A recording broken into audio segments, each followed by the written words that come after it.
Bonjour, c'est Ursule encore. On est le 5 janvier 2023. Alors, je viens sur la trompette aujourd'hui encore et je viens proclamer le retour de notre Seigneur Jésus-Christ. Amen. Soyons tous bénis, soyons remplis de sa joie. Amen. Soyons joyeux, persévérants. Amen. Très très important que notre joie pour le Seigneur soit contagieuse, n'est-ce pas?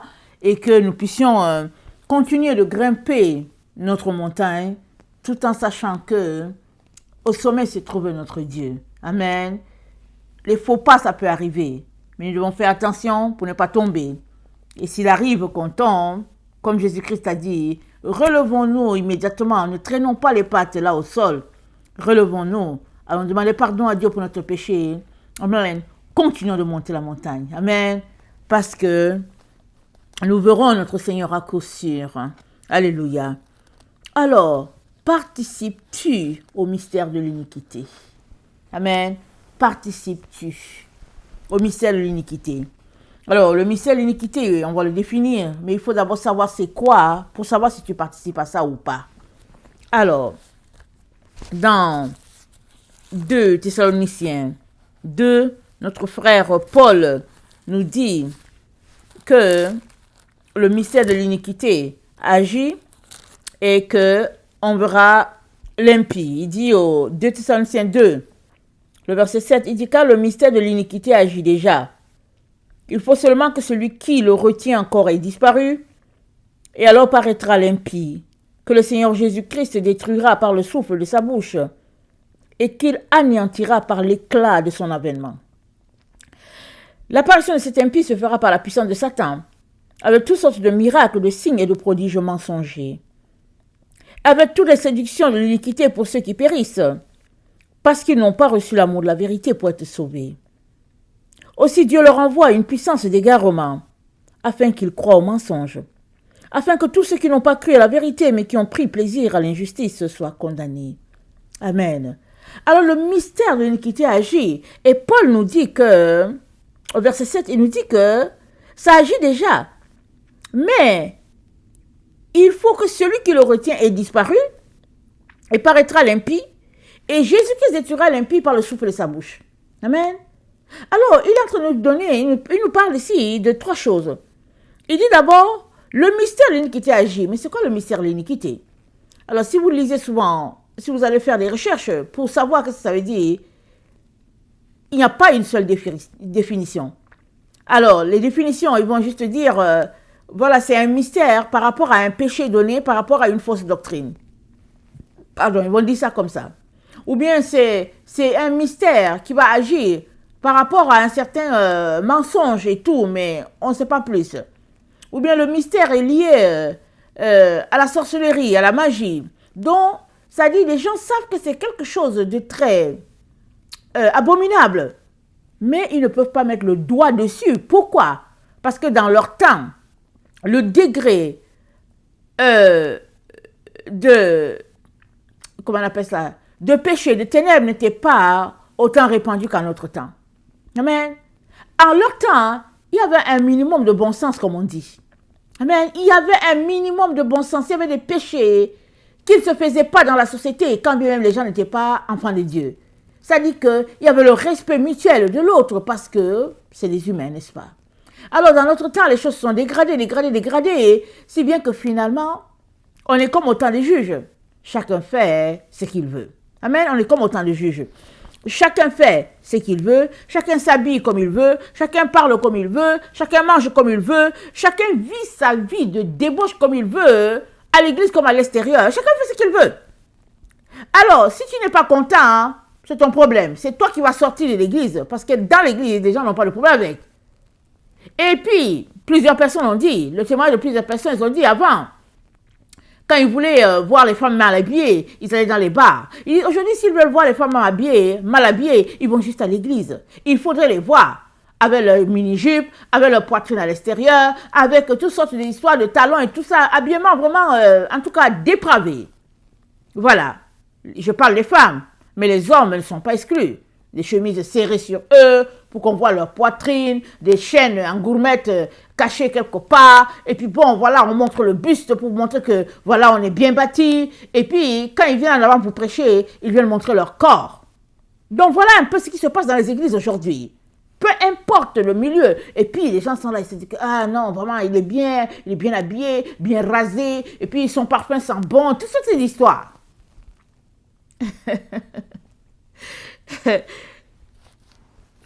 Parenthèse, je ris parce que, vous savez, on aime bien mettre des parfums, n'est-ce pas?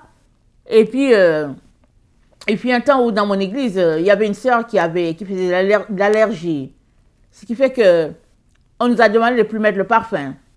En tout cas, c'était le bienvenu, comme on dit. Parce qu'il y avait toutes sortes. Si on est 40, alors il y a 40 parfums dans l'église.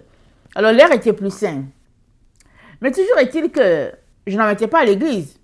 Mais de temps en temps, quand je sortais, je prenais quand même un peu pour mettre, ou bien des déodorants. Et un jour, le Seigneur m'a dit, je ne veux plus rien savoir de tes affaires là. Il dit, je ne veux plus que tu mettes ça. Non, je ne veux pas. Donc, tu t'arrêtes et puis tu te dis, au fait, dans le fond, pourquoi je le mets? Oui, peut-être qu'on transpire. Mais quand on s'arrête, on se demande, mais pourquoi est-ce qu'on le met? Parce que si tu es quelqu'un qui te lave à tous les jours, avec du bon savon, en principe, il n'y a pas de problème. Il n'y a pas d'odeur. Vous voyez? Mais on a pris l'habitude de faire certaines choses. C'est bien qu'on garde ces habitudes. Et dans le fond, ça dégoûte notre Seigneur. Donc le Seigneur ne voulait pas ces odeurs-là. Notre Seigneur, il veut ton odeur naturelle. Amen. Alléluia. Donc si tu manges bien, tu ne manges pas les choses interdites, tu ne manges pas le porc, tu ne manges pas ces choses-là, tu n'auras pas de problème d'odeur. Excusez-moi que je le dise. Tu vas sentir bon. Amen. Sans parfum, sans rien. Parce que tout ça là, c'est entretenir l'industrie de la parfumerie. Souvent, on ne réalise pas jusqu'où on participe à certaines choses. Alors, c'était une parenthèse. OK? Alors, donc, le mystère de l'iniquité agit déjà. Mais on ne peut pas dire exactement c'est quoi. Mais on sait seulement que c'est quelque chose qui est rempli de mensonges, de mysticisme, de toutes sortes de séductions de notre temps. Des choses qui ne se faisaient pas par le passé, mais qui se font aujourd'hui. Sous le regard de tout le monde, et puis c'est comme, ça fait partie de la vie. On ne s'y arrête pas. Mais Jésus-Christ aimerait que toi et moi, nous puissions nous arrêter là-dessus aujourd'hui pour savoir si nous sommes participants au mystère de l'iniquité ou pas, c'est-à-dire directement ou bien indirectement. C'est important de le savoir. OK? Parce que c'est un mystère. Alors quand on dit un mystère, c'est un questionnement, c'est-à-dire mystère. Tu ne sais pas c'est quoi, à quoi t'attendre, c'est de quoi qu'il est question. Tu ne sais pas. Mais si tu vas chercher la face de Dieu, il te dira qu'est-ce qu'il y a derrière ce mystère. Alors moi, j'étais en train de prier. Amen, je priais, j'étais en présence de Dieu, je priais. Il n'y a pas longtemps, je ne sais pas s'il y a quelques peut-être semaines, je ne sais pas. Je priais et le Seigneur m'a dit, attendez, il faut que je regarde ma phrase. Il m'a dit, le mystère de l'iniquité est en train de se répandre et puis est répandu sur toute la terre.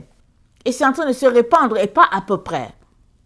Et j'ai dit, parce que je ne comprenais pas, parce que j'étais dans sa présence en train de prier pour autre chose.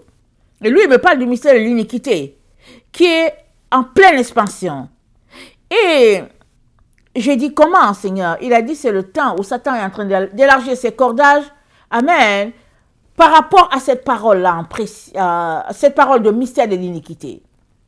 Alors, le mystère de l'iniquité, es-tu en train de participer à ça ou bien n'es-tu pas en train de participer?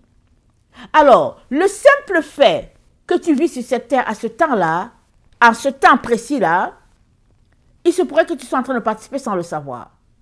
Donc, je viens parler ici de deux manières dont on participe, directement ou bien indirectement. Alors, le mystère de l'iniquité est rattaché à une fausseté par rapport à la vérité. Quand on dit fausseté, c'est parce qu'il y a le vrai. Alors, la fausseté, c'est quoi? C'est le mensonge qui tourne autour de Christ. Alors, qu'est-ce que l'apôtre Jean a dit? L'apôtre Jean a dit, je vais lire ce qu'il a dit, notre frère Jean.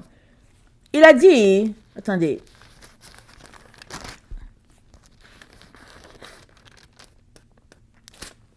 Il dit, reconnaissez en ceci, 1 Jean 4, le verset 2. Reconnaissez à ceci l'Esprit de Dieu. Tout esprit qui confesse Jésus-Christ venu en chair est de Dieu. Mais tout esprit qui ne confesse pas Jésus-Christ n'est pas de Dieu. C'est celui de l'Antichrist dont vous avez appris la venue et qui maintenant est déjà dans le monde. Alors, tout esprit qui confesse que Jésus-Christ est venu en chair, il est de Dieu. Ok? Dans leur temps, leur débat, c'était juste là. Parce que les gens étaient en train de dire, ah bon? Jésus-Christ, le Fils de Dieu, est venu sur cette terre. Comment?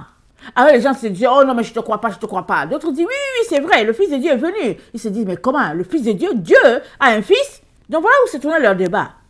Mais à notre temps, l'histoire, amen, nous donne tous les éléments avec preuve que Jésus-Christ est venu. De toutes les manières, notre temps a été daté avant Christ ou après Christ, avant Christ, pardon, ou bien après Christ. Donc, on n'a pas de problème dans notre temps, hein, à savoir que Jésus-Christ est venu ou pas. On n'a pas de problème. Que ce soit les musulmans, les bouddhistes, peu importe l'époque, la génération, on sait que Jésus-Christ est venu parce qu'on a des preuves. Là où on a un problème, amen, c'est est-ce que il est le Fils de Dieu?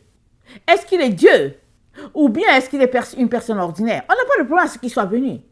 On a des problèmes à accepter qu'il soit Dieu et qu'il a une doctrine. On ne veut pas de sa doctrine, on veut notre doctrine. On ne veut pas de sa figure, on veut notre Jésus avec sa figure. On ne veut pas de son style, on veut un Jésus avec notre style. Avec notre style, peu importe la dénomination. Donc, le mystère de l'iniquité à notre niveau, c'est-à-dire au niveau de notre génération, est répandu dans toutes les églises parce qu'on a réécrit la doctrine de Christ par rapport à nos dénominations. Les baptistes ont leur doctrine, amen, par rapport à Jésus. Les pentecôtistes ont la leur, les gens de l'Alliance ont la leur, les presbytériens, les catholiques, les témoins de Jéhovah. Chacun a écrit sa doctrine par rapport à ce qu'il pense de ce que l'Église devait être. Voilà comment on participe au mystère de l'iniquité, déjà en partant, parce que on a tourné le dos à la véritable doctrine de Christ, on a décidé d'écrire nos propres doctrines. Maintenant, tu peux dire que ce n'est pas ta faute, parce que tu es venu dans une église, tu as trouvé que la doctrine était là. Ok, c'est pas ta faute, tu as trouvé. Mais est-ce que tu as posé des questions à Dieu pour savoir, Seigneur, dans quoi tu es? Est-ce que tu as posé des questions? Parce que si tu poses des questions à Dieu, Dieu va te répondre. Amen. Dieu va te répondre. Mais, poses-tu une question pendant 5 minutes, 10 minutes, 30 minutes, et tu t'en vas? Ou bien, poses-tu des questions pendant des années, et des années, et des années? Qu'est-ce que tu veux faire avec les questions que tu poses? Veux-tu une réponse? Souvent, on pose juste une question pour dire, mais moi, je trouve ça bizarre ici. C'est tout. Ben, tu trouves ça bizarre, et ben voilà, ce sera bizarre. Mais si tu dis, Seigneur, pourquoi est-ce que c'est bizarre? Qu'est-ce qui se passe ici? Le Seigneur va t'aider. Il va t'aider. Il va t'aider à creuser. N'oublions pas, nous devons creuser des puits, n'est-ce pas? Plus tu creuses ton puits, plus ton puits va te donner de l'eau limpide. Et si tu creuses et que l'eau est boueuse, quitte l'endroit où tu as creusé, va encore ailleurs, fais comme Isaac. Continue de creuser des puits. À un moment donné, tu auras de l'eau pure. Amen et alléluia. Alors, donc, si tu poses des questions à Dieu, il va te répondre. Alors, si tu poses aussi des questions pour le plaisir de poser et puis que tu ne veux pas de réponse, bon, qu'est-ce que tu veux que Dieu fasse? Tu ne veux pas de réponse. Alors, on se retrouve, surtout les gens qui vont à l'église, on se retrouve à participer pleinement au mystère de l'iniquité. Et puis si on vit sur cette terre, si on n'a pas pris parti pour la lumière, alors c'est qu'on participe pleinement. C'est tout simplement qu'on est ignorant de notre participation. Alors, si on n'est pas ignorant de notre participation, alors c'est que on est tout simplement dans le leurre. Amen. Donc il y a ceux qui sont ignorants. Ils ne savent même pas qu'il y a un mystère de l'iniquité qui existe, dont ils participent déjà, sans le savoir. Il y a d'autres, ils savent que le mystère de l'iniquité existe, mais ils pensent qu'ils sont exclus. Donc ils ne s'arrêtent pas dessus sur le mot. Ils sont exclus. Ils sont la meilleure église, ils ont la meilleure doctrine, ils sont les meilleurs gens, ils sont les meilleures familles, ils sont les meilleurs et les meilleurs et les meilleurs. Donc, pourquoi s'arrêter? Par contre, si tu penses que tu as besoin de Christ, et que tu as besoin de plus, et que tu te poses des questions, et que tu vois ta petitesse, Dieu va t'aider parce que tu vas aller devant lui pour dire, Père, je viens encore devant toi parce que vraiment, c'est grave ce que je fais. Alors, le mystère de l'iniquité, donc, c'est par rapport à la doctrine de Christ, Parce que la doctrine de Christ, c'est cela la vérité. Amen. La doctrine de Christ, c'est la vérité. Christ lui-même, il est la vérité. Et sa doctrine l'est. Amen. Alors, dans 2 Timothée 4, dans 2 Timothée 4, voilà ce que l'apôtre Paul dit. Il dit, je t'en conjure devant Dieu et devant Jésus-Christ qui doit juger les vivants et les morts, et au nom de son apparition et de son royaume, prêche la parole. Insiste en toute occasion, favorable ou non, reprend, censure, exhorte avec toute douceur et en instruisant. Car il viendra un temps où les hommes ne supporteront pas la saine doctrine, mais ayant la démangeaison d'entendre les choses agréables, ils se donneront une foule de docteurs selon leurs propres désirs, détourneront l'oreille de la vérité et se tourneront vers les fables. Mais toi, sois sobre en toutes choses. Supporte les souffrances, fais l'œuvre d'un évangéliste, remplis bien ton ministère. Amen. Paul parle à son fils Timothée. Il lui dit, remplis bien ton ministère. Parce qu'il viendra un temps où les gens ne supporteront pas la saine doctrine. Ils ne supporteront pas la vérité. Et ils vont se donner une foule, amen, d'enseignants, de docteurs. Ils auront la démangeaison d'entendre les choses agréables. En tout cas, si tu as côtoyé l'église, tu peux être sûr que tu as déjà entendu cela dans ton église. Le jour que les gens de l'église trouvent que le message était bon, c'est parce qu'ils ont ri. Alors ils ont ri, et ils étaient heureux d'avoir ri. Ils étaient heureux d'être allés à un théâtre, à une comédie. Alors ils sont heureux, ils ont ri. Mais essaye de leur apporter la vérité. Mais ils vont t'insulter correctement. Je dis correctement. Et ils vont continuer d'insulter, de t'insulter. En mangeant, en marchant, en faisant ceci, ils vont t'insulter correctement. Pourquoi? Les gens ne veulent pas entendre la vérité. Non. Ils veulent le show. Excusez que je vous le dise. Ils veulent un show. Alors, ils vont rire, ils seront contents. Et puis, ben voilà, ils vont dire que non, le message était bon. Vraiment, on a ri. Vraiment, c'était vraiment là. En tout cas, c'était drôle. Mais ils sont là en train de parler des choses drôles. Et Paul nous parle de ça. Il dit, vient un temps où, voilà, les gens seront. C'est ça qu'ils voudront. Alors, mais il dit à Timothée, toi, sois sobre en toutes choses. Supporte les souffrances.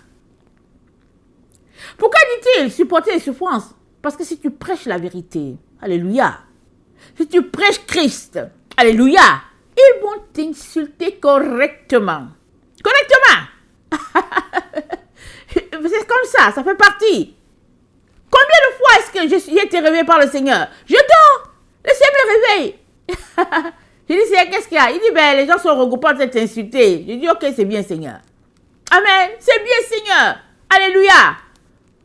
Et voilà où nous sommes. Pourquoi c'est comme ça? Parce que les esprits se mettent en branle. Ils ne veulent pas entendre la vérité. Mais toi, tu ne dois pas arrêter de prêcher la vérité. Il faut que tu la prêcher. Si on t'insulte, c'est une bonne chose. Comme a dit un jour mon enfant. Mon enfant un jour était assis quelque part, je ne sais plus de quoi il était question. Et après, mon enfant, il était tout jeune. Hein? Mon enfant, je ne sais pas s'il avait 6, 7 ans ou 8, je ne me rappelle pas. Autour de là, je ne sais plus. L'enfant m'a dit, maman, au moins, nous, on est comment l'enfant dit ça? Maman, au moins, nous, on est content que, au fait, on est avec Jésus. J'ai pouffé de rire, j'ai dit, mais pourquoi? Je dis, non, mais parce que, bon, voilà. Il a donné ses raisons. Pourquoi l'enfant a dit ça? Et l'enfant, je lui ai dit, pourquoi tu dis ça? Il dit que non, parce que quand tu prêches la vérité, les gens ne t'aiment pas. Parce que quand tu dis la vérité, les gens ne t'aiment pas. Et ça, c'est un enfant qui a dit ça. Amen.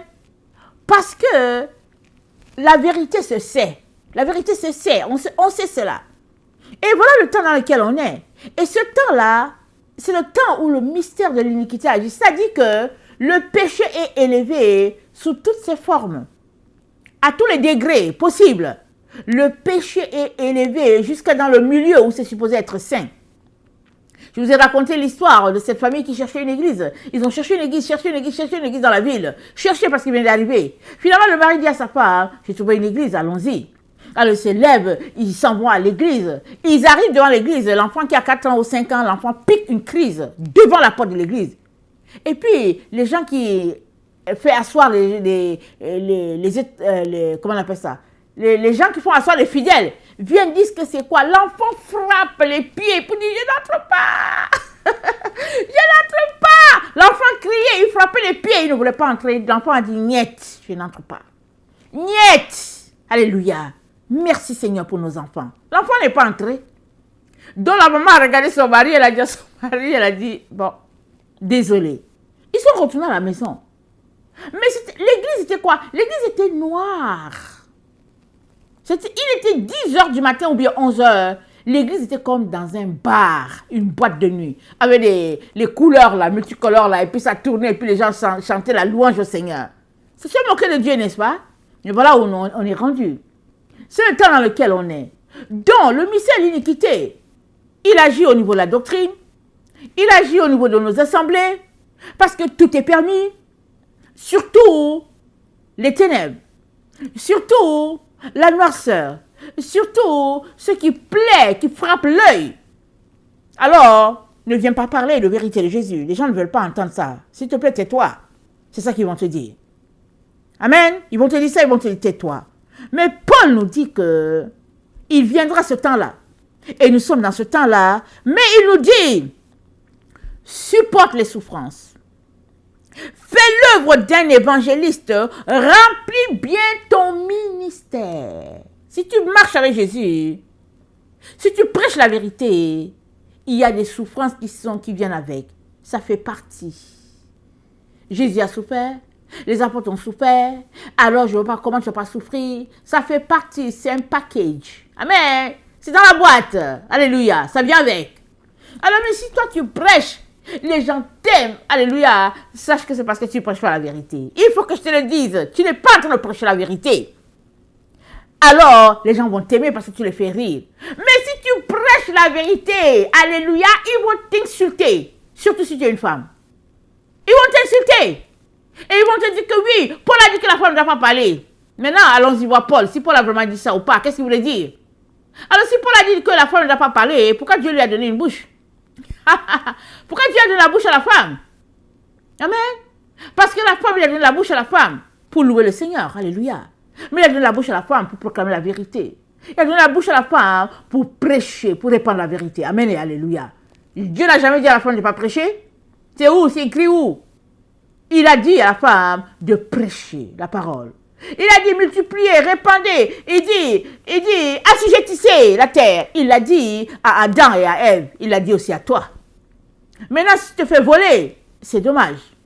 Mais avant que je continue, laisse-moi te raconter l'histoire d'une femme. Alors, une femme, elle a été appelée jeune fille par Dieu. Alors, elle a dit, Seigneur, bon, j'ai besoin d'un mari. Le Seigneur lui a donné un mari. Alors, le Seigneur dit, mais quand est-ce que tu commences? Elle dit, oh Seigneur, tu sais, c'est compliqué. Là, je suis en train de faire mes enfants. Jésus lui a donné des enfants. Alors, Jésus-Christ lui dit, mais quand est-ce que tu vas faire? Elle dit, que, oh, mais attends, Seigneur, tout ça, elle dit. Et puis, elle dit, je dois m'occuper de mes petits-enfants. Elle s'est occupée de ses petits-enfants. Mais n'oubliez pas, elle était une bonne chrétienne. Elle supportait le ministère. Partout là où il y avait l'œuvre de Dieu, elle était là, elle supportait. Et puis Jésus-Christ lui dit, mais lève-toi, on va faire l'œuvre. Elle dit que oui, mais Seigneur, là, je suis un peu âgée maintenant, je suis fatiguée. Jésus-Christ lui dit, mais lève-toi. Elle a traîné. Elle a souvent aussi évoqué le fait que la femme ne devait pas parler. Elle a souvent évoqué ça. Elle est morte. Et elle s'attendait à ce que les anges viennent la prendre. Les démons sont venus la chercher et ils l'ont envoyée en enfer. Ils l'ont envoyée là-bas. Et Jésus-Christ a envoyé une jeune fille là-bas. Et elle était là-bas. Et elle, entre guillemets, avait pour péché le fait qu'elle reportait toujours son appel. Au début, elle disait que ouais, mais il paraît que les femmes ne doivent pas parler, ne doivent pas prêcher. Mais est-ce que tu allais voir Jésus-Christ pour qu'il te dise si c'est ça ou pas? As-tu vu Jésus? Alors, elle s'est retrouvée en enfer. Et Jésus-Christ d'expliquer à sa servante qu'il a envoyée là-bas, il a dit, elle est en enfer parce que si elle avait prêché tous ces gens-là que tu vois de ce côté-ci ne seraient pas en enfer. Tous ces gens-là, c'est les gens que j'avais prévus, à qui elle devait prêcher la parole. Elle n'a pas prêché. Alors, ils sont en enfer. Elle les suit là-bas. C'était sa sentence. Et Jésus-Christ a envoyé cette jeune fille là-bas pour dire, je t'envoie ici pour que tu ne fasses pas comme elle. Parce que si tu fais comme elle, tu vas venir là-bas. Parce que je t'ai appelé à prêcher. Que tu sois une femme, ou bien un homme, ou bien... il faut que tu connaisses ton appel. Amen. Connais-tu ton appel? Et si tu connais ton appel, ce n'est pas une personne de te dire que tu peux prêcher ou pas. Ce n'est pas un être humain de te dire que non, tu es une femme, puis voilà, tu ne peux pas. Mais non. Va voir Dieu. Dieu t'a-t-il appelé? Est-ce qu'il t'a parlé audiblement? Alors, pourquoi est-ce que tu attends que quelqu'un te dise que tu peux le faire ou pas? Il y a beaucoup de femmes comme ça. Elles attendent que ça, le mari lui donne la permission avec un ticket pour dire que oui, tu peux aller prêcher. Ou bien que oui, tel homme lui donne la permission que oui, voilà, voilà. Ou bien que les membres de l'église disent que ouais, les femmes ont le droit de prêcher. Qui a dit? Qui a dit? Dieu t'a-t-il appelé, madame? Mademoiselle, as-tu été appelée? S'il te plaît, lève-toi à faire l'œuvre de Dieu.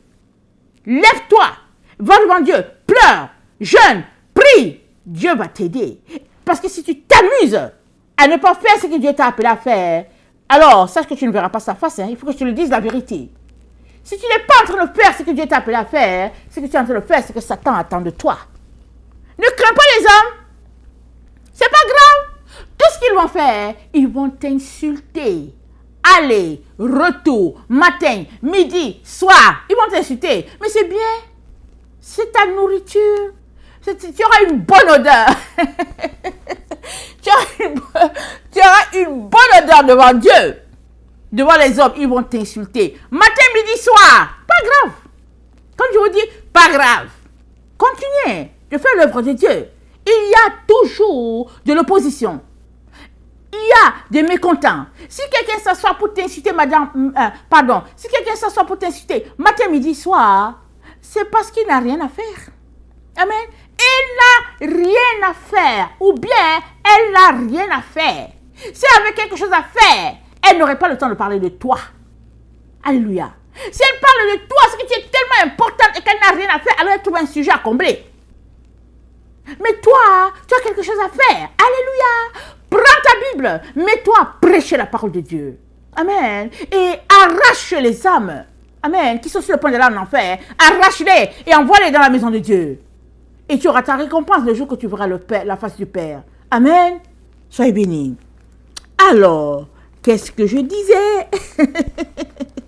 Alors, j'étais dans ma parenthèse. Alors, donc Paul nous dit, mais toi, le verset 5 de Corinthiens 4, mais toi, sois sobre en toutes choses, supporte les souffrances, fais l'œuvre d'un évangéliste, remplis bien ton ministère, remplis bien. Alléluia. Ne remplis pas de façon médiocre, mais remplis bien. Alléluia. Et Dieu te notera. Alors, donc le mystère de l'iniquité agit au niveau de la doctrine, on a vu ça. Amen. On peut poursuivre là-dedans, mais je vais passer à l'autre point. Le mystère de l'iniquité agit aussi au niveau de nos lèvres. Amen. Alors, dans 2 Thessaloniciens 2, l'apôtre Paul nous dit que, l'apôtre Paul nous dit, le verset 7, quand le mystère de l'iniquité agit déjà, mais il faut seulement que celui qui le retient encore ait disparu. Et alors apparaîtra l'impie que le Seigneur Jésus détruira par le souffle de sa bouche et qu'il anéantira par l'éclat de son avènement. Amen. Alors le Seigneur Jésus-Christ va détruire, il va détruire l'impie par le souffle de sa bouche. On va s'arrêter là. Alors ça veut dire quoi? Ça veut dire que il y aura une victoire qui sera acquise par la bouche. Amen. Alors, nous savons tous ce que la Bible nous dit, non, par rapport à la bouche. La Bible nous dit de ne pas beaucoup parler. Alors, si on lit Jacques, amen, je vais lire cette partie de Jacques, juste cette partie pour nous situer un peu. Alors, Jacques nous dit, dans Jacques 1, c'est pas dans Jacques 1, je pense que c'est dans Jacques 3. Dans Jacques 3, le verset 5, il dit de même, la langue est un petit membre, et elle se vante de grandes choses. Voici comme un petit feu peut embraser une grande forêt. La langue aussi est un feu. C'est le monde de l'iniquité. Amen. Je vais m'arrêter là, je saute ailleurs. La langue, écoutez bien, la langue est un feu. C'est le monde de l'iniquité. Le verset 10. De la même bouche sortent la bénédiction et la malédiction. Il ne faut pas que mes frères il en soit ainsi. La source fait-elle jaillir par la même ouverture l'eau douce et l'eau amère? Un figuier, mes frères, peut-il produire des olives ou une vigne, des figues? De l'eau salée ne peut pas non plus produire de l'eau douce. Amen. Alors, donc, l'apôtre Jacques nous dit d'abord que la langue c'est un feu, c'est le monde de l'iniquité. Alors, Dieu prend sa langue à lui, notre Seigneur Jésus-Christ, béni soit son nom. Notre Seigneur Jésus-Christ va prendre sa bouche et il va détruire l'impie par sa bouche. Ça veut dire quoi? Ça veut dire que il va déclarer une parole qui va faire que l'impie sera KO. Pourquoi Jésus-Christ va détruire ainsi? Parce que l'épée de l'esprit. Amen. La parole de Dieu, c'est une épée à double tranchant, n'est-ce pas? Elle est une épée à double tranchant. D'un côté, elle juge. Amen. De l'autre côté, elle déclare les paroles de vérité. Amen. Elle enseigne. Alors, c'est ça la parole de Dieu. Et Jésus-Christ va prendre, amen, sa bouche et il va détruire l'impie. Ça veut dire quoi? C'est parce que l'impie est en train de dire les paroles contraires. Voilà pourquoi il sera détruit par la véritable parole de Dieu, par l'épée de l'esprit. Amen. Et ça nous renvoie encore à Genèse 3, le verset 15, où le Seigneur a dit à la femme, pardon, il a dit au serpent, je vais mettre inimitié entre la femme et toi, entre sa postérité et ta postérité. Amen. Et puis celle-ci t'écrasera la tête. Et puis ça renvoie encore à ce que notre Seigneur Jésus-Christ a dit à Apocalypse 3, amen. Apocalypse 3, pardon, Apocalypse 13, amen. Le verset 14, il dit, les habitants de la terre faisaient une image à la bête qui avait la blessure de l'épée et qui vivait. Elle avait la blessure de l'épée. Mais quand la Bible parle de l'épée, ce n'est pas l'épée qui est le couteau ou bien la machette, c'est l'épée qui est la parole de Dieu, l'épée à double tranchant. Amen. Alors, Jésus-Christ va prendre sa parole et il va détruire les œuvres des ténèbres. Alors, ça veut dire quoi? Ça veut dire que l'impie parlait des choses contraires à ce que Dieu attendait. Alors, ça veut dire quoi? Pour toi et moi, ça veut dire que nous pouvons parler des choses contraires à la parole de Dieu, ou bien nous pouvons parler selon la parole de Dieu. Alors, si nous regardons le psaume 10, le verset 7, ça nous dit ceci. Le psaume 10, le verset 7. Alors, ça dit ceci. Psaume 10, verset 7, ça dit, sa bouche est pleine de malédictions, de tromperie et de fraude. Il y a sous sa langue de la malice et de l'iniquité. Il se tient en embuscade près des villages. Il assassine l'innocent dans les lieux écartés. Ses yeux épient le malheureux. Il est aux aguets dans sa retraite, comme le lion dans sa tanière. Il est aux aguets pour surprendre le malheureux. Il le surprend et l'attire dans son filet. Il se courbe, il se baisse, et les misérables tombent dans ses griffes. Il dit en son cœur, Dieu oublie. Il cache sa face, il ne regarde jamais. Ça, c'est l'impie.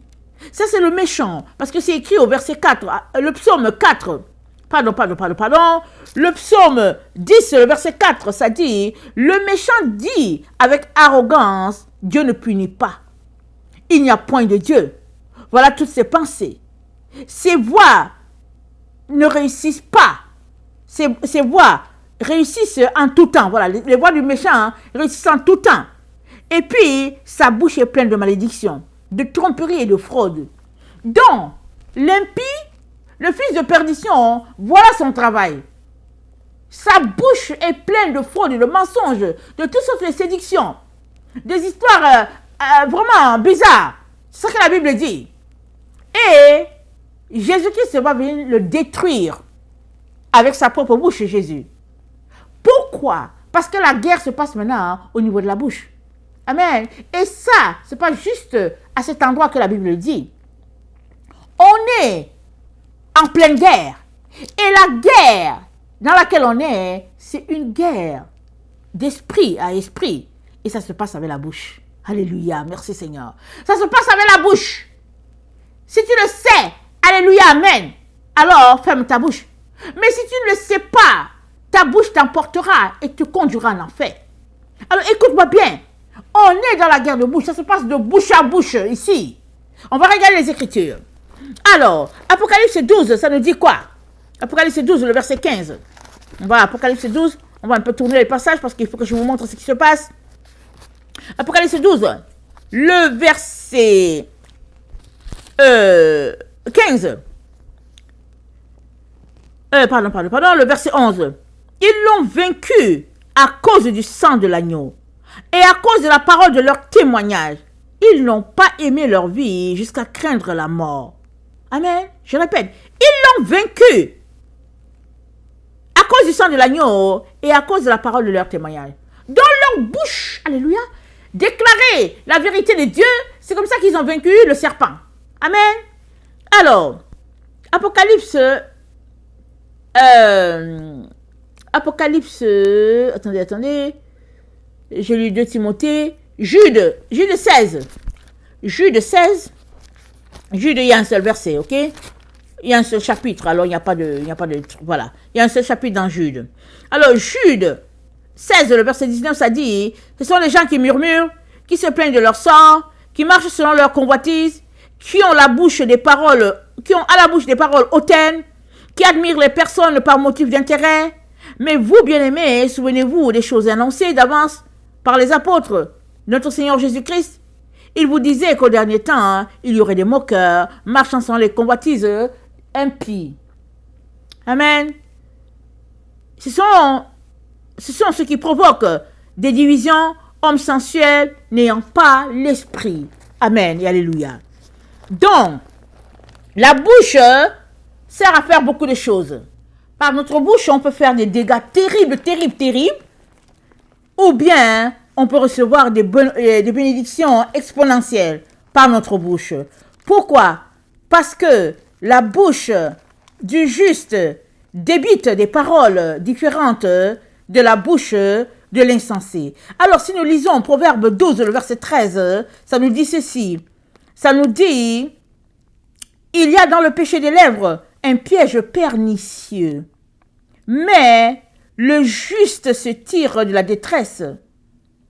Par le fruit de la bouche, on est rassasié de bien, et chacun reçoit selon l'œuvre de ses mains. Amen. Dans Proverbe 10, le verset 14, ça dit, les sages tiennent la science en réserve, mais la bouche de l'insensé est une ruine prochaine. Et au verset 20, ça dit, la langue du juste est un argent de choix. Le cœur des méchants est peu de choses. Les lèvres du juste dirigent beaucoup d'hommes. Et les insensés meurent par défaut de raison. Les insensés, ils parlent de façon insensée. Et si tu parles de façon insensée, tu meurs tout simplement. Parce que c'est ta bouche, alléluia, qui proclame la vie, qui déclare la vie. Amen. Dans ta vie, dans la vie des autres, par la bouche, tu bénis, par la bouche, tu maudis. C'est donc très, très important de faire attention avec ce qui sort de notre bouche. Amen. Alors, la bouche fait beaucoup de dégâts, soit des miracles positifs ou des miracles négatifs. Alors, si on lit Apocalypse 13, le verset 13, amen, ça nous dit ceci, quelque chose que la bouche a fait. Amen. Ça dit, je vais commencer, oui, elle opérait de grands miracles, même jusqu'à faire descendre du feu du ciel sur la terre à la vue des hommes. Amen. C'est qui? C'est la bête. Amen. D'Apocalypse 13. Amen. Sa deuxième version. J'ai déjà dit, c'est la même bête. Amen. Ça prend du temps. Le Seigneur est bon, n'est-ce pas? Il nous éclaire. Amen. Alors, c'est la même bête. Amen. Alors, dans Apocalypse 13, elle se présente, elle est blessée, amen, elle se présente avec deux cornes bizarres, une corne à un côté avec 10 personnes dedans, 10 personnes, amen, avec des couronnes, l'autre côté de la corne a 7 personnes, amen, des blasphèmes, amen, et la bête, elle a ça sur sa tête, amen. Et puis, à sa deuxième phase, elle a juste 2 cornes, elle est comme un agneau, mais elle parle comme un dragon. Ça veut dire quoi? Ça veut dire que c'est une personne possédée par le serpent, parce que le dragon, c'est le diable. Donc, c'est une personne possédée par le serpent, mais elle paraît un agneau. Elle est comme un enfant de Dieu, inoffensif, et puis voilà. Alors, cette personne-là, donc, qui est une bête, s'est dit, elle opérait des grands miracles, des prodiges, jusqu'à faire descendre le feu du ciel. Mais le feu, c'est quoi? On a déjà lu dans Jacques, on a lu que le feu, c'est la langue qui propage ça. Amen. Propagande le mensongère. Amen. Alors, on va relire un peu cette partie-là dans Jacques. Rapidement, c'est dans Jacques 3. Amen. Et Jacques dit, le verset 5, il dit de même, attendez. Jacques 3, le verset 6. La langue aussi est un feu. C'est le monde de l'iniquité. Amen. La langue, c'est un feu. Alors, la bête d'Apocalypse 13, elle fait descendre le feu du ciel. Et puis, le verset 14, elle séduisait les habitants de la terre par les prodiges qui lui étaient donnés d'opérer en présence de la bête. Amen. Disant aux habitants de la terre de faire une image à la bête qui avait la blessure de l'épée et qui y vivait. Qu'est-ce que la bête était en train de faire? Amen. Elle faisait une propagande mensongère. Et puis, elle disait aux habitants de la terre de faire une image à la bête. Qu'est-ce qu'elle est en train de dire? Elle disait aux habitants de la terre de ressembler à la bête. Par sa propagande mensongère, par son feu qu'elle propageait. Amen. N'oublions pas, j'ai déjà dit qu'on est en plein combat. Amen. Combat de la vérité contre le mensonge. Combat des ténèbres contre la lumière, ou bien combat de la lumière contre les ténèbres. Voilà dans quoi on est. Et la bête donc, amen, elle a une image à véhiculer. Elle a un message à véhiculer. Et dans son message, amen, elle amène les habitants de la terre à se prononcer sur la bête. Elle amène les habitants de la terre à donner leur point de vue. Amen. Et ils donnent leur point de vue comment? Avec leur langue. Amen. Et n'oublions pas, la langue, c'est un feu. Alors, ils donnent leur point de vue. Donc, voilà la guerre dans laquelle on est. Amen. Et c'est cette guerre-là qui va continuer jusqu'à ce que Jésus-Christ vienne. C'est la guerre, alléluia, avec ta bouche. Alléluia, amen. Que fais-tu avec ta bouche? Es-tu en train de proclamer les vertus de Dieu? Es-tu en train de prêcher la parole de Dieu? Ou bien es-tu en train de répandre, amen, de l'abomination, de la saleté, du mensonge? Qu'es-tu en train de faire avec ta bouche en ce moment-ci? Apocalypse 12 nous dit que les enfants de la femme, eux, ils sont en train, au fait, de donner leur témoignage. Et c'est avec ça qu'ils ont vaincu la bête. Qui est la bête? Le serpent. Et qui est le serpent? C'est le dragon. Et qui est le dragon? Il est venu, il s'est présenté à l'humanité sous 3 formes. Une forme où une des têtes est blessée. Une seconde forme où elle ressemble à un agneau et pourtant elle parle comme un dragon. Et puis une troisième forme où elle apparaît comme un 8e roi sur cette terre. Prophétie de Daniel. Alors, on est dans ce temps-là. Amen. Ce temps,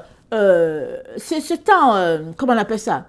Ce rendez-vous divin-là que Dieu a révélé à Daniel depuis longtemps. Et c'est en train de se dérouler sous nos yeux là où nous sommes. Mais la question est celle-ci. Où te trouves-tu? Amen. Où te trouves-tu? Parce que notre titre, c'est « Participes-tu au mystère de l'iniquité ?»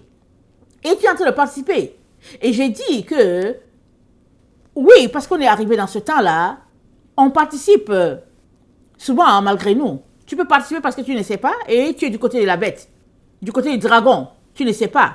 Mais une fois que tu sais, et tu es en train de poser des actions pour ne pas appartenir au monde de l'iniquité. Parce que si tu ne poses pas des actions pour sortir de la fausseté, alors forcément, tu seras du côté du dragon. Amen.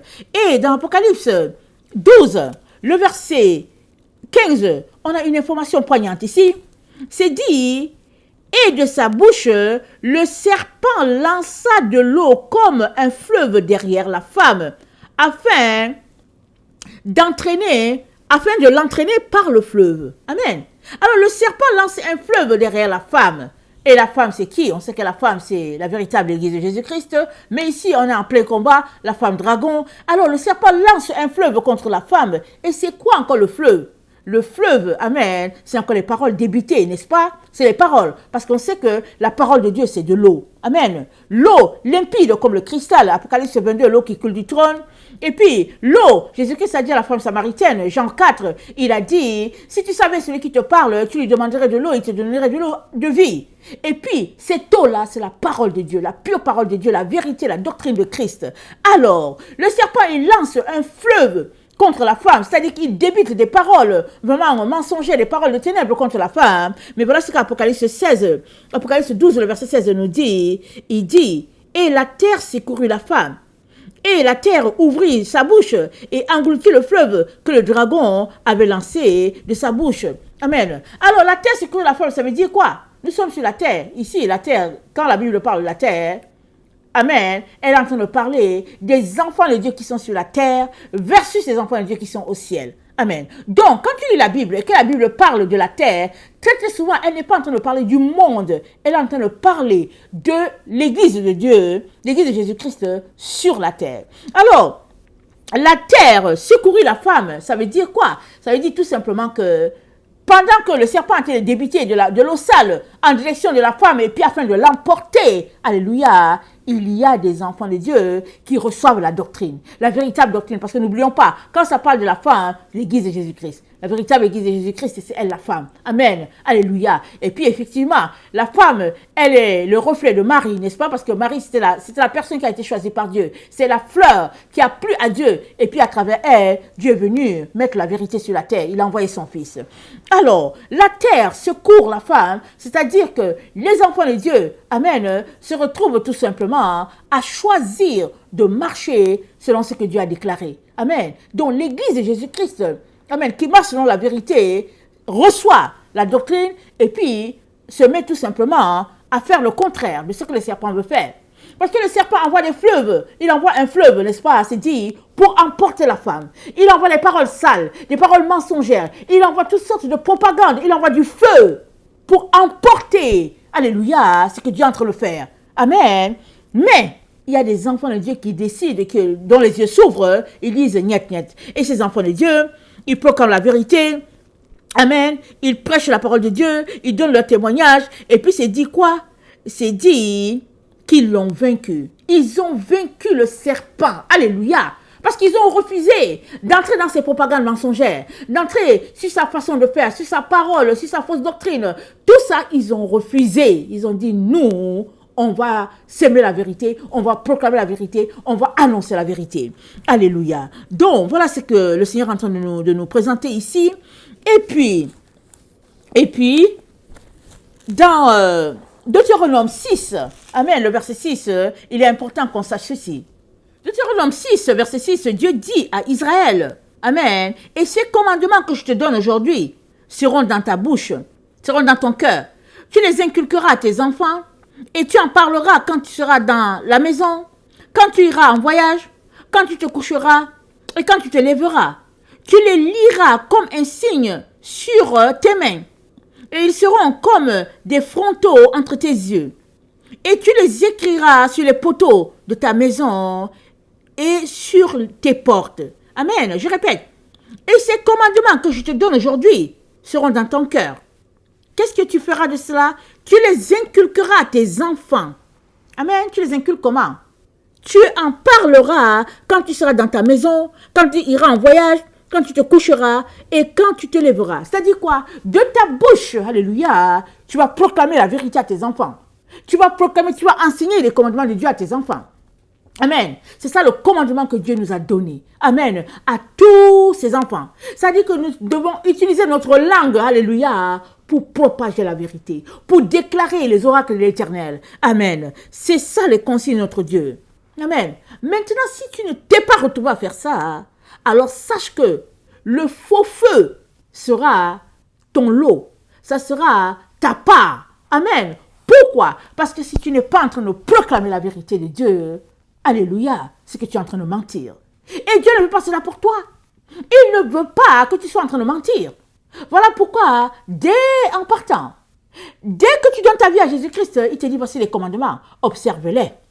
Et dans Malachie 4, le verset 4, il dit, souviens-toi de la loi de Moïse, souviens-toi de la loi de Moïse, et puis pratique la loi de Moïse. Et c'est quoi la loi de Moïse? Les commandements de Dieu. Amen. Donc, nous sommes appelés par notre Dieu, commandés par notre Dieu, de marcher par ses commandements, les enseigner à nos enfants. Tant que nous utilisons notre langue pour le faire, amen, nous allons gagner notre combat de la fin contre le serpent. Parce que c'était quoi le problème du serpent? Le serpent est venu, il a dit à Ève, non, Dieu n'a pas dit ceci, il s'est mis à tromper Ève, il s'est mis à séduire Ève, et il l'a détourné de ce que Dieu voulait. Amen. Et il l'a fait subtilement. Ève a cru au serpent, elle l'a écouté, et elle allait dans ce sens. Le temps qu'elle se rende compte, elle était nue. Ça veut dire quoi? Il a volé sa gloire. Alléluia. Il a volé sa gloire.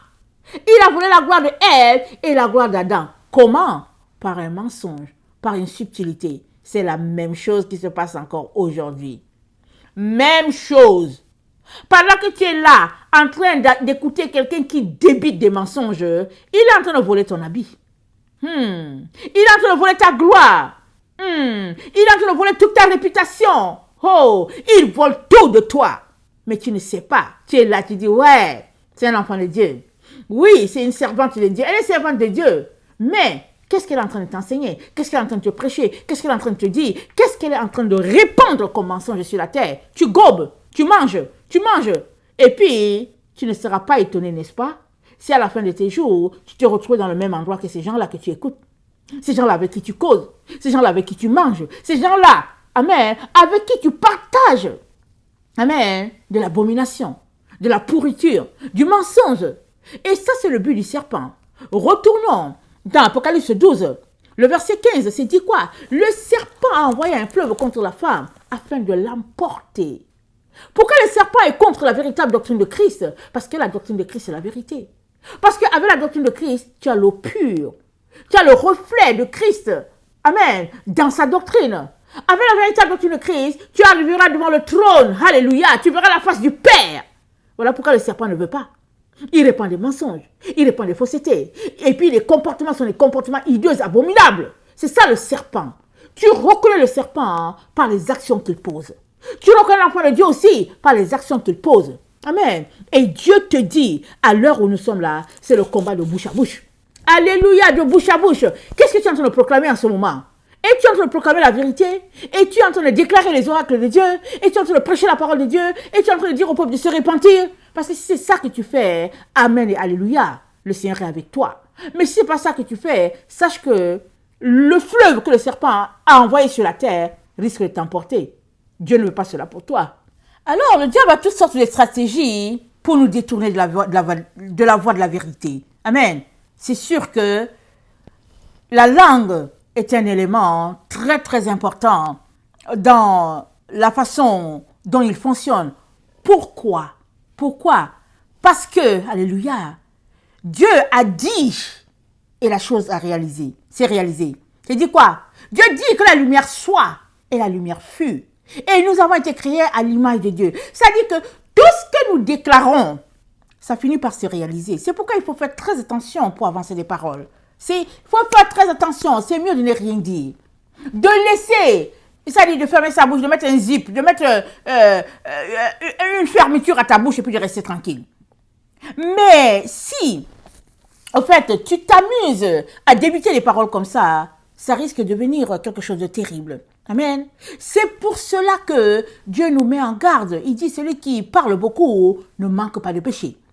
Alors, si tu te mets à parler beaucoup, que ce soit en train de prêcher la vérité, prêche la vérité. Comme ça, tu es en train tout simplement de répandre la vérité. Et puis, amen, la vérité va transformer la vie des gens. Alors, dans Siracide 28, notre Seigneur nous dit ceci. Il dit, maudit soit le chuchoteur et le fourbe. Alors, le chuchoteur, on sait c'est qui? Quelqu'un, vous êtes là ensemble et puis quelqu'un qui chuchote quelque chose qui dit... alors qu'ils sont en train de parler de l'autre. Il y a beaucoup de gens qui aiment faire ça. Ils sont ensemble et puis l'autre dit que ils parlent leur langue, mais ils sont en train de t'insulter. Beaucoup de gens font ça. Il faut sortir de là. Mais si l'autre n'a pas compris ce que tu as dit, Dieu a compris. Pire, c'est retenu contre toi. C'est retenu contre toi parce que en présence de ton frère et de ta soeur, tu l'as insulté. Tu as parlé d'elle, tu l'as insultée, elle n'a pas su parce que tu as parlé dans une autre langue. Ça, c'est le chuchoteur. Et la personne fourbe, c'est la personne hypocrite. Elle te fait croire qu'elle est avec toi, mais par derrière, elle te fait des passe-passe. Elle te tend des pièges. Ça, c'est une personne fourbe. Alors, maudit soit le chuchoteur et le fourbe. Il a perdu bien des gens vivant en bonne entente. Les racontards d'un tiers en ont ébranlé beaucoup. Ils l'ont chassé de nation en nation. Ils ont démoli des villes fortes et abattu les maisons des grands. Les racontards d'un tiers ont fait répudier des femmes courageuses, les privant du fruit de leur labeur. Celui qui y prête attention ne trouvera plus de repos. Il ne pourra plus demeurer dans la tranquillité. Un coup de fouet laisse une meurtrissure, mais un coup de langue brise les os. Écoute bien. Un coup de fouet laisse une meurtrissure, mais un coup de langue brise les os. Beaucoup sont tombés sous le tranchant de l'épée, mais moins que ceux qui sont tombés à cause de la langue. Heureux celui qui est à l'abri de ses atteintes, celui qui n'a pas été exposé à sa fureur, celui qui n'a pas traîné son joug et qui n'a pas été attaché par ses liens. Car son joug est un joug de fer et ses chaînes, des chaînes d'airain. La mort qu'elle inflige est une mort affreuse et le royaume des ombres lui est préférable. Elle n'aura pas d'emprise sur les hommes pieux et ils ne seront pas brûlés par ses flammes. Ceux qui abandonnent le Seigneur abandonneront sous ses coups. Parmi eux, elle s'allumera sans plus jamais s'éteindre. Contre eux, elle sera lancée comme un lion. Et comme une panthère, elle les déchirera. Mais c'est quoi qui va les déchirer? Comme une panthère, comme un lion? La parole. Amen. La parole, c'est qui sort là? La parole, parce que c'est dit ici, c'est dit que la langue, elle brise des os. Fais très attention à ce que tu dis. Et surtout, fais très attention à ce que tu répètes. Parce que si ce n'est pas la vérité, tu viens d'embarquer dans un mensonge. Ça va te précipiter en enfer. Avant de répéter quelque chose, vérifie. Parce que ce serait très grave pour toi. Alors, fais à ta bouche une porte et un verrou. Alléluia. Il dit, moi j'ai dit de mettre un zip, j'ai dit de mettre une fermeture. Mais il dit, fais à ta bouche une porte et un verrou. Tu serres soigneusement ton argent et ton or. Fais aussi une balance et des poids pour tes paroles. Oh là là, quelle parole de sagesse, n'est-ce pas? Et puis tu sais garder ton argent. Tu ne mets pas ton argent comme ça. Tu as une caisse pour ton argent. En ce temps, il n'y avait pas de banque, n'est-ce pas? Tu avais une caisse pour ton argent, tu gardes ça bien. Et puis quand ton argent à la banque, tu mets ça dans le coffre fort. Tu t'en vas, tu convertis ça en autre. Tu t'en vas, tu regardes. Il dit, tu sais faire ça pour ton argent? Fais ça aussi pour tes paroles. Parce que par tes paroles, tu seras justifié. Et puis, par tes paroles, tu seras condamné. Amen. Faisons très attention à ce qui sort de notre bouche. Et surtout, ne répétons pas les propos de quelqu'un d'autre. Pourquoi? Parce que, on vient de lire dans Apocalypse 12, le verset 15.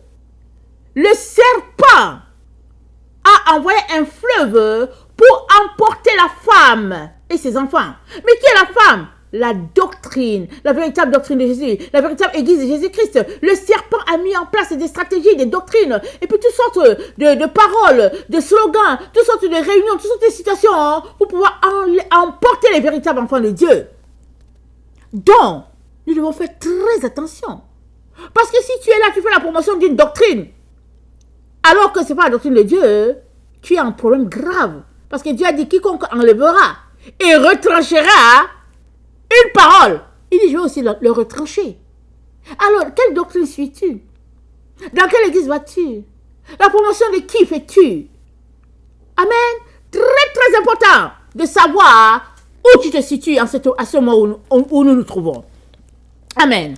Alors, prends garde que ta langue ne te fasse pas trébucher. Et c'est dans Sirachie, le 28, le verset 26. Si tu ne veux pas tomber aux mains de celui qui te guette. Si tu ne veux pas tomber aux mains de celui qui te guette, fais attention.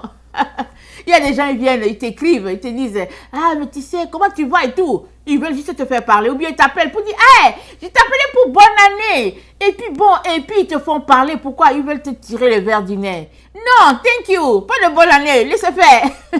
Laissez faire. Parce que si tu es quelqu'un qui est droit, tu ne vas pas tendre un piège à ton frère en disant que ouais, je voulais t'appeler pour bonne année puis Noël. Et puis comment tu vas? Et puis Et puis non, laissez tomber. Ok?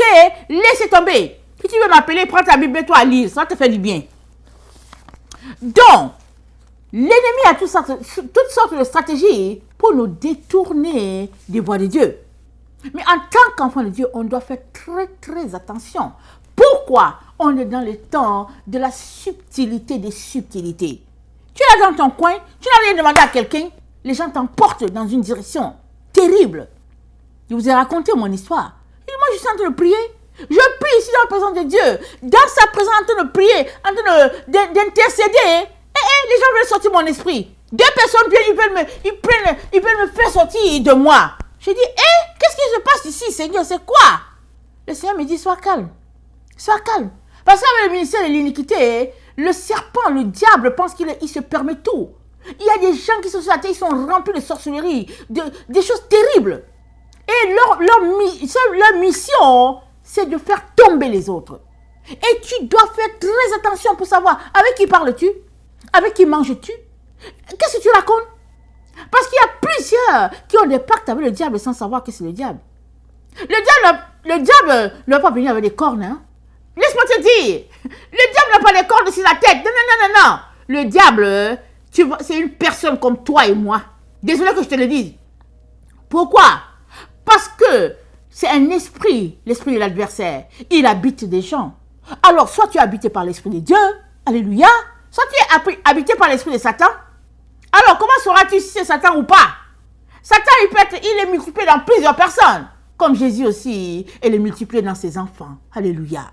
Alors, si tu veux être enfant de Dieu, il est très important que tu te mettes à l'abri des stratégies de Satan. Satan est partout répandu sur la terre. Et là, nous sommes. Satan est dans chaque ville.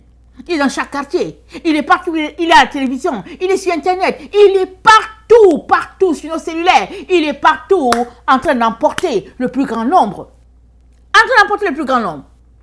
Alors, il y a quelqu'un qui a fait un voyage dans le monde spirituel. Il est revenu de là en disant qu'il a vu là-bas une jeune fille, qui est morte subitement. Et puis son péché, c'était quoi? C'était qu'elle parlait sur WhatsApp. Il paraît que c'était juste son seul péché. En tout cas, il a vu le péché. C'est-à-dire le péché que les anges ont noté, son péché, c'est qu'elle parlait sur WhatsApp. Elle se lève le matin, elle parle sur WhatsApp jusqu'à ce qu'elle est fatiguée. WhatsApp, c'est gratuit apparemment. Alors, elle parle ici à WhatsApp, elle parle ici, finalement. Elle s'est retrouvée de l'autre côté. C'était pas planifié. Elle s'est retrouvée, emporter son péché, WhatsApp. Mais qu'est-ce que les gens font sur WhatsApp? Ils passent le temps à parler.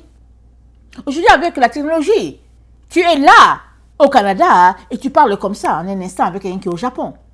Tu es là au Canada, en un instant, tu parles avec quelqu'un qui est au Sénégal, qui est aux Bahamas. Alors, il faut faire très attention. Tu parles pour dire quoi? Pourquoi est-ce que les gens t'appellent? Ils veulent te raconter quoi? Non, merci, si tu n'as rien à me dire, garde ton téléphone. Moi, j'ai des choses à faire. J'ai ma Bible à lire, j'ai mes enfants dont je dois m'occuper, j'ai plein de choses. Ne m'appelle pas, s'il te plaît. Sinon, pour me déclarer les oracles de Dieu, appelle-moi. Sinon, merci. Sirachie, le 28, le verset 8, ça dit ceci. Reste à l'écart des querelles. Tu commettras moins de péchés. Car un homme emporté échauffe la querelle. Le pécheur sème le trouble entre amis et jette la discorde où l'entente régnait. Un feu continue à brûler selon qu'on l'alimente. Et une querelle s'envenime quand on s'y entente. quand on s'y entête, excusez-moi, un homme s'emporte en proportion de sa force et sa colère montera en raison de sa fortune. Un litige inopiné allume le feu et une querelle soudaine fait couler le sang. Souffle sur une étincelle, elle s'enflamme, mais crache dessus, elle s'éteint. Quel bon conseil. Je répète, souffle sur une étincelle, elle s'enflamme, mais crache dessus, elle s'éteint. L'un et l'autre résultat provient de ta bouche. Alléluia. Quelle sagesse. Oh, lisez le livre de Siracide. Lisez le livre de sagesse.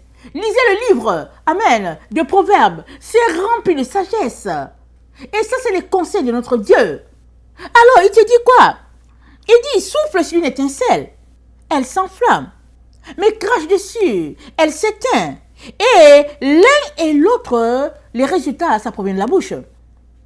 Alors, le pécheur sème le trouble entre amis et jette la discorde où l'entente règne.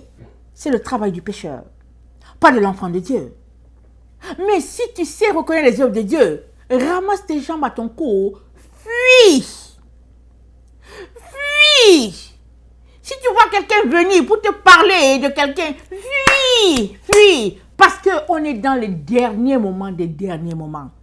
Il y a des gens qui vont arriver en enfer à cause d'autres personnes. Excuse que je te dise la vérité.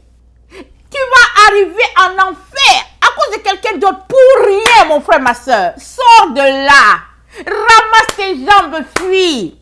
Si tu vois quelqu'un venir pour te dire bonjour, ferme-lui la porte au nez. On va t'insulter, on va te traiter de tout. Tu auras sauvé ta vie. Il faut que je te dise la vérité. Tu auras sauvé ta vie. Arrête d'écouter les menteurs. Satan se balade. Il n'a pas de cornes. Non. Satan n'a pas de cornes. Excuse que je te dise la vérité. Satan, c'est un homme, une personne comme toi et moi. Excuse que je te dise. Il peut venir sur une forme de femme, il peut venir sur une forme de femme, mais c'est Satan. Parce que c'est l'esprit du mal qui habite dans les gens. Amen. Et Dieu dit ce qu'il dit. N'écoute pas quelqu'un raconter ses mensonges et après tu viens dire, oh Seigneur, pardonne-moi, oh Jésus, sauve-le. Et puis, non, ramasse tes jambes, fille. Coupe le contact, bloque. Tu as un cellulaire, quelqu'un comme ça, tu le bloques. Tu t'en débarrasses. Pourquoi? Parce qu'il est déjà en enfer. Il est déjà en enfer et il cherche à te tirer. Il a juste lancé sa ligne de pêche pour pêcher ton âme et l'envoyer en enfer. Qu'es-tu en train de faire? Vas-tu atterrir en enfer à cause de quelqu'un qui ment? À cause d'un démon? Jésus a dit quoi à ses disciples? Il a dit à ses disciples, mais vous êtes là. Il dit, mais l'un d'entre vous est un démon. Pourquoi? Parce que Judas s'était laissé pénétrer par Satan. Plein d'enfants de Dieu sont remplis de Satan. Ils ont des démons, des esprits, toutes sortes d'histoires. Ils s'asseyent et te disent que ouais, Dieu m'a dit que. Dieu va te dire d'aller mentir, Dieu va te dire d'aller voler, Dieu va te dire de commettre l'adultère, la fornication, Dieu va te dire de raconter les mensonges. Et puis tu vas t'asseoir, les gens t'écoutent pour dire, ah ouais, Dieu. Et puis ouais, Dieu. Dieu, merci de respecter le nom de Dieu, s'il vous plaît. Alors, si vous êtes dans toutes sortes de situations, arrêtez de mentir sur Dieu. Dieu parle. Le diable aussi parle. Dieu prophétise et le diable aussi prophétise. Est-ce que je te dis la vérité? Dieu sait. Le diable aussi sait. Excuse que je te dis. Le diable sait qui tu es. Il sait qui tu es. Tu sais quoi? Le diable n'est pas après les gens qui sont déjà vendus. Hein? Non. Les gens qui sont déjà vendus à sa cause, le diable n'est pas avec eux. Le diable, il est après les gens là où il voit la lumière. Tant que ta lumière est là et que le diable ne l'a pas encore éteint, il te poursuit chaque jour. Il devient ton ami. Par toutes sortes de stratégies. Une fois qu'il a éteint ta lumière, bye bye, il s'en va. Il te ferme la porte. Il ne te connaît plus. Ah, c'est le diable. Le diable est en mission sur la terre. Le diable est en train de travailler. Chaud. Mais où est-ce qu'il va travailler? Mais il travaille là où il y a les enfants de lumière. Il y a un monsieur qui était dans les choses occultes. Il pratiquait tellement. Mais ses parents priaient. Alors, un jour, il partait encore pour aller attaquer dans une église. Jésus l'a rencontré. Jésus lui a dit, attends, je vais te montrer ton cœur. Je vais te montrer ton cœur et l'endroit où tu atterris. Jésus lui a montré son cœur et Jésus lui a montré son enfer, l'endroit qu'il attend là-bas en enfer.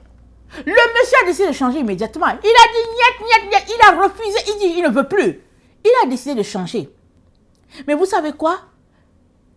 Pendant qu'il pratiquait ces histoires-là, il dit quoi? Il dit, il allait juste dans les églises.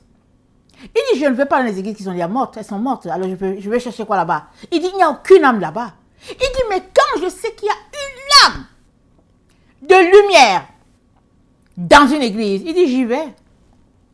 Et puis, il était ancien. Quel poste honorable. Il était là. Alors, il disait que quand il y avait un chrétien dans la ville, il savait. Il tournait toujours autour parce qu'il veut enlever la lumière, parce qu'il veut faire tomber la personne. Et il dit, écoutez-moi bien, il dit un vrai enfant de Dieu, le diable ne réussit pas à le faire tomber. Il dit l'enfant de Dieu, non seulement il sait, et puis s'il ne sait pas, les anges sont en train d'escorter l'enfant de Dieu. Parce que Dieu protège l'enfant de Dieu. Pourquoi? Parce qu'il garde la parole de la persévérance, Dieu aussi garde la personne. Mais si toi tu es là, et puis le diable est toujours avec toi, il parle avec toi, tu es aussi dedans, tu ris, tu fais... Non, excuse. Ça veut tout simplement dire que tu es du côté du diable. C'est seulement que peut-être il te reste encore 10% de lumière. Ou bien tu restes encore peut-être 20% qui sont encore là, qui ne sont pas encore partis. Mais une fois que le diable a éteint toute la lumière, c'est bye-bye pour toi. Alors moi je viens te dire que sur la terre là, on est en plein combat. Combat de bouche à bouche. C'est Apocalypse 12 qui le dit. Alors nous sommes là pour déclarer les oracles de Dieu. Nous sommes là pour prêcher la vérité. Nous sommes là pour répandre la vérité. Et Satan lui-même, il répand le mensonge. Alors Dieu nous a prêché sa parole. Il nous a donné une mission à travers Adam et Ève. Remplir, peupler la terre et puis l'assujettir. Adam et Ève, ils sont tombés, mais Dieu ne leur a pas retiré la mission. Ça a continué. Et nous sommes dans le temps où le diable va s'incarner à une personne. Amen.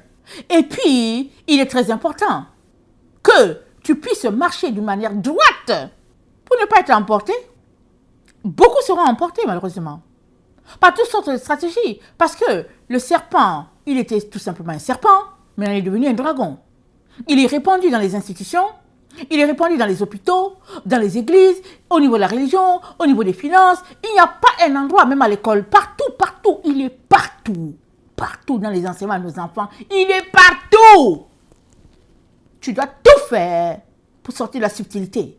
Tu dois tout faire pour gagner ton combat de la fin.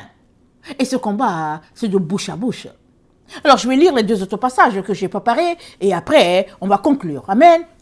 Le passage, le message, il est long, mais il est très important pour que tu l'écoutes et que tu donnes une direction à ta langue. Amen. Et puis, que tu te sépares de Satan. Sépare-toi de Satan. Il faut que je te dise la vérité. Alors, Éphésiens 5, le verset 6. Ça dit ceci. Excusez-moi. Éphésiens 5, le verset 6.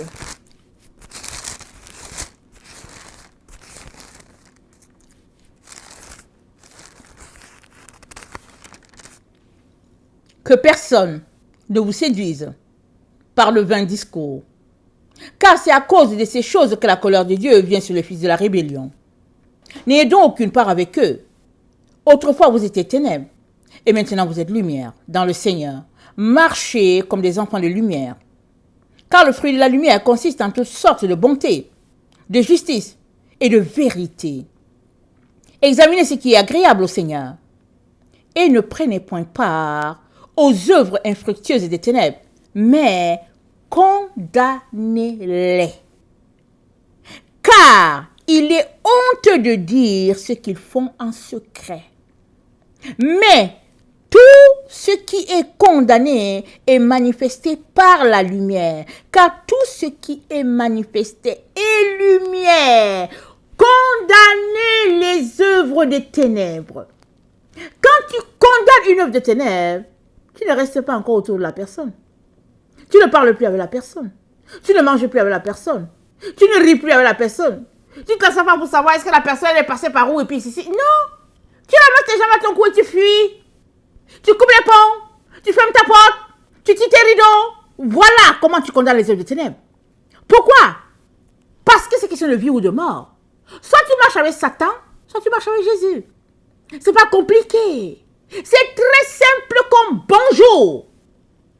Mais, est-ce que tu veux marcher avec Jésus-Christ? Le révéler autour de toi, ou bien est-ce que tu veux jouer à passe-passe? Beaucoup d'enfants le disent, jouer à passe-passe. Ils sont là, ils causent avec les gens. Quand la personne parle, ils disent, on va faire comment? On ne sait pas comment faire, mais on va faire comment? Tu vas faire comment? Tu veux que Jésus-Christ te montre l'endroit où tu vas atterrir en enfer? Avant de savoir comment tu vas faire?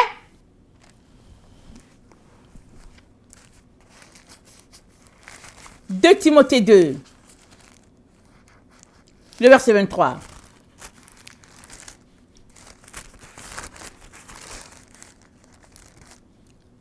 De Timothée 2, le verset 23. Repousse les discussions folles et quoi? Inutiles. Sachant elles font naître des querelles. Or, il ne faut pas qu'un serviteur du Seigneur ait des querelles. Il doit au contraire avoir de la condescendance pour tous, être propre à enseigner, doué de patience. Il doit redresser avec douceur les adversaires dans l'espérance que Dieu leur donnera la repentance pour arriver à la connaissance de la vérité. Et que, revenus à leur bon sens, ils se dégageront des pièges du diable qui s'est emparé d'eux pour les soumettre à sa volonté. Écoute bien. Repousse les discussions folles et inutiles. Je suis dans 2 Timothée 2, le verset 23. Ok, repousse les discussions folles et inutiles, sachant qu'elles font naître des querelles. Or, il ne faut pas qu'un serviteur du Seigneur ait des querelles. Il doit au contraire avoir de la condescendance pour tous, être propre à enseigner, doué de patience. Il doit redresser avec douceur les adversaires dans l'espérance que Dieu leur donnera la repentance pour arriver à la connaissance de la vérité. Et que revenus à leur bon sens, ils se dégageront des pièges du diable qui s'est emparé d'eux pour les soumettre à sa volonté. Voilà. Il y en a des gens qui sont sur la terre qui sont esclaves de Satan aujourd'hui. Ils ont commencé avec Jésus. Ils sont esclaves de Satan. Satan les traîne à gauche. Satan les traîne à droite. Satan les balade sur la terre. Et ils sont là, ils sont heureux parce qu'ils se disent qu'ils vivent. Ils se disent qu'ils ont réussi. Ils ne savent pas où mettre leur corps. Ils sont esclaves de Satan. Et Dieu nous dit quoi? Il dit quelque chose de très poignant. Alléluia. Il dit que personne ne vous séduise d'aucune manière. Car il faut que l'apostasie soit arrivée auparavant et qu'on ait vu paraître l'homme du péché, le fils de la perdition, l'adversaire qui s'élève au-dessus de tout ce qu'on appelle Dieu ou de ce qu'on adore jusqu'à s'asseoir dans le temple de Dieu, se proclamant lui-même Dieu. Ne vous souvenez-vous pas que je vous disais ces choses lorsque j'étais encore chez vous? Et maintenant, vous savez ce qui le retient. Car le mystère de l'iniquité agit déjà. Il faut seulement que celui qui le retient encore ait disparu. Alors paraîtra l'impie. Alors paraîtra l'impie. Est-ce que tu sais reconnaître les impies? Ou bien sont tes amis? C'est ton frère? C'est ta soeur? Alors, ce n'est pas un impie. Puisque vous êtes en relation, c'est ton camarade de classe. Il n'est pas un impie. Tu le connais depuis l'enfance, vous avez grandi ensemble. Donc, ce n'est pas un impie. Mais hélas, l'impie, c'est la personne qui marche avec Satan. C'est la personne qui pratique les œuvres nébuleuses, les œuvres de ténèbres. C'est pas parce que c'est ton frère, c'est pas parce que c'est l'enfant de ta mère, c'est pas parce que vous avez grandi ensemble, c'est pas parce que c'était ton je sais pas quoi de ta vie. C'est pas à cause de ça. L'impie, c'est l'impie. Tu le reconnais comment? Par ses actions, par ses œuvres. On reconnaît l'arbre à quoi? À ses fruits. Alors quand tu reconnais le fruit, que le fruit est mauvais, tu ne laisses pas traîner les pattes pour dire, on va faire comment? Et puis on va faire comment? Non, tu ramasses tes jambes à ton cou, tu fuis. Parce que la personne est après ton âme. La personne appartient déjà à l'enfer. Elle est en enfer, la personne. Elle représente correctement l'enfer. Mais il faut qu'elle fasse la propagande de son camp. Il faut qu'elle fasse la propagande de son pays. Son pays, c'est l'enfer. Il fait la propagande. La personne fait la propagande. Et toi, ton pays, c'est où? Ton pays, c'est le ciel. Vas-tu faire la propagande de ton pays? Ou bien vas-tu rester pour dire que ouais, on va faire comment? Tu prends le téléphone ici, tu prends le téléphone là. Et puis, quand est-ce que tu vas te ressaisir? Quand est-ce que tu vas te ramasser et te débarrasser de toutes les personnes qui sont comme ça? Parce que c'est les agents de Satan. Elles sont en œuvre. Pourquoi? Pour le grand jour du combat de l'Éternel. Je termine avec ça, pour que tu saches que la parole de Dieu est en train de se réaliser sous tes yeux. Toi qui ne sais pas. Toi qui es là en train de tourner, en train de gratter ta tête parce que tu ne sais pas quoi faire. Apocalypse 16.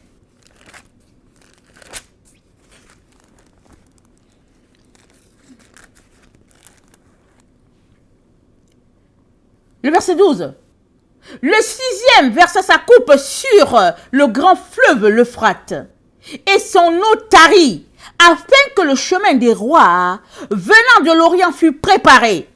Et je vis sortir de la bouche du dragon, et de la bouche de la bête, et de la bouche du faux prophète, 3 esprits impurs, semblables à des esprits de grenouille, car ce sont les esprits des démons qui font des prodiges, qui vont vers les rois de toute la terre, afin de les rassembler pour le combat du grand jour du Dieu puissant.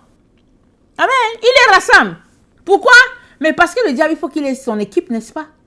Le diable veut avoir son équipe, parce que Jésus-Christ a son équipe. Va regarder dans Apocalypse 19, le verset 11. L'équipe de Jésus est déjà formée. Jésus a son équipe. Parce qu'il dit... Il dit, ma rétribution avec moi. Quand Jésus-Christ va venir, sa rétribution avec lui. Et c'est qui sa rétribution? C'est toi et moi, si nous continuons de nous débarrasser des œuvres de ténèbres. Il y a des gens qui pensent que quand Jésus-Christ va venir, ils vont tendre la main pour dire, Jésus-Christ, prends-moi. Oh! Réveille-toi, toi qui m'écoutes. Quand Jésus-Christ va venir, il sera déjà avec son armée. Il sera déjà avec ses enfants. Ils seront dans leur corps transformé, mon frère, ma soeur. Réveille-toi. Jésus ne va pas venir pour que tu tendes les mains pour dire Jésus, je suis ici dans tel quartier, je suis au quartier, je sais pas quoi, au plateau, Jésus vient me prendre. Non, Jésus ne va pas venir te prendre au plateau. Quand Jésus-Christ vient là, le jour que l'humanité va voir Jésus, Jésus sera avec les siens. Alléluia. Dans leur corps glorifié, dans leur corps transformé. Pourquoi? Parce que alors que le monde est en train de marcher, en train de se réjouir, les vrais enfants de Dieu sont là, ils pleurent, ils prient, ils sont dans l'enfantement. Ils sont dans l'enfantement. Parce que ça chauffe. Ça chauffe. Leur vie est vraiment attaque sur attaque. Mais ils tiennent. Et pendant qu'ils tiennent, Dieu est glorifié. Dieu se répand en eux. Dieu répand sa gloire sur eux. Et le jour qu'il sera là, amen, il sera avec eux. C'est là qu'il y aura des pleurs et des grincements de dents. Pourquoi? Parce qu'il y en a plusieurs qui sont restés, qui ont dit que ouais, quand Jésus-Christ va venir, je vais faire ceci. Ouais, quand Jésus-Christ va venir, on va faire cela. Ils n'ont pas compris que ce sont les violents qui s'emparent du royaume de Dieu. Depuis le temps de Jean-Baptiste, le royaume de Dieu est forcé. Et ce sont les violents qui s'en emparent. Si tu es là, tu n'es pas capable de parler à quelqu'un pour dire à la personne, colle-moi la paix. Excusez-moi le terme. Colle-moi la paix. Je ne marche pas avec les gens comme toi. Tu es un démon. Il est temps que vous dites aux gens qui sont des démons. Pourquoi? Parce qu'ils ne marchent pas selon la vérité. Parce qu'ils pratiquent les œuvres de Satan. Parce qu'ils pêchent aller-retour et ils disent aux gens que Dieu leur a dit de pécher. C'est là que c'est grave. C'est grave. Et comme on est dans le temps où il faut suivre les gens prennent leur cellulaire pour dire que mais elle est rendue par où? Et il est rendu où? Dans quelle ville? Et puis, c'est pas où que la personne est. S'il vous plaît, allons-nous élever Satan à tel point et mépriser notre Jésus-Christ? Mépriser celui pour qui le sang a coulé sur le bois du calvaire. Mépriser celui qui nous a aimés au-delà de tout, il a donné sa vie. Allons-nous mépriser notre Seigneur Jésus-Christ à tel point et suivre un démon. Il est temps que vous vous réveillez. Excusez que je vous dise la vérité. Réveillez-vous. On est au temps de la fin. Le fils de perdition est déjà là en action. Et vous êtes toujours là en train de vous asseoir pour dire que ouais. Mais on est à la fin.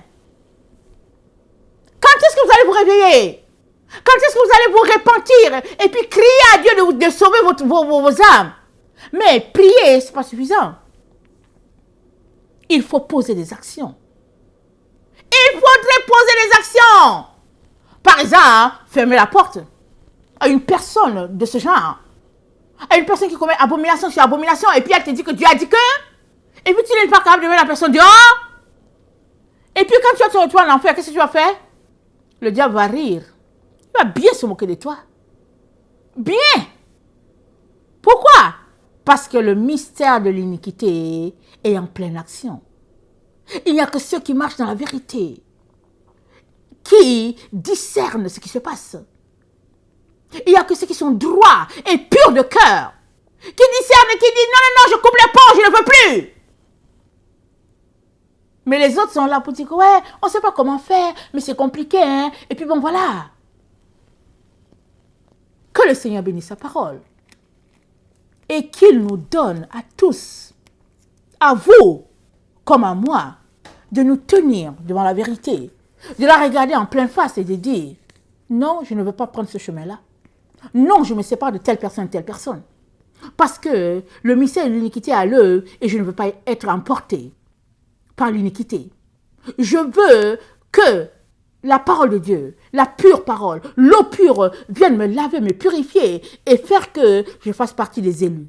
Amen. Que le Seigneur bénisse sa parole. Je vous aime beaucoup et Dieu davantage. Maranatha, Jésus revient. Amen. Et alléluia, soyez bénis. Amen.